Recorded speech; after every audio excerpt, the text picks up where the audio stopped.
ഖജനാവ് കാലിയെന്ന് പറഞ്ഞ സർക്കാർ ജനങ്ങളെ ആശ്വസിപ്പിക്കാൻ വീണ്ടും വാക്കുകളുടെ ബജറ്റ്. കടം കയറുന്ന കേരളത്തിൽ ബാലഗോപാൽ തുറന്നത് വികസനത്തിന്റെ കണക്കുകളോ അതോ തെരഞ്ഞെടുപ്പിന്റെ തന്ത്രങ്ങളോ? പെൻഷൻ, ശമ്പളം, ക്ഷേമം എല്ലാം പ്രഖ്യാപനം മാത്രം. പണം എവിടെ നിന്ന് വരും എന്ന ചോദ്യം ബജറ്റ് പുസ്തകത്തിൽ കാണാനില്ല. ഇത് ജനങ്ങളുടെ ബജറ്റോ അല്ലെങ്കിൽ രാഷ്ട്രീയ ജീവൻ രക്ഷാ പാക്കേജോ? കേന്ദ്രം പണം തരുന്നില്ലെന്ന് പറഞ്ഞ് കൈകൂപ്പി നിൽക്കുന്ന സർക്കാർ അതേസമയം പെൻഷനും ശമ്പളവും വാഗ്ദാനങ്ങളുടെ പട്ടികയായി നിരത്തുന്നു. ചോദ്യം ഒന്നു മാത്രം: ഈ പണം വരുന്നത് എവിടെ നിന്ന്? ബജറ്റ് പുസ്തകത്തിൽ കണക്കുകളുണ്ട്, പക്ഷേ ഖജനാവിൽ പണമില്ല.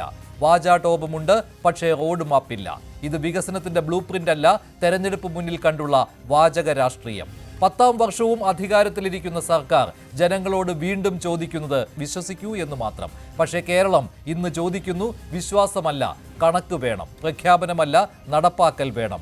ബാലഗോപാലിന്റെ ബജറ്റ് ഇത് ജനങ്ങളുടെ ഭാവിക്കുള്ള പദ്ധതി തന്നെയോ അതോ സർക്കാരിന്റെ കാലാവധി നീട്ടാനുള്ള അവസാന ശ്രമമോ? പ്രൈം ഡിബേറ്റ് ചർച്ച ചെയ്യും.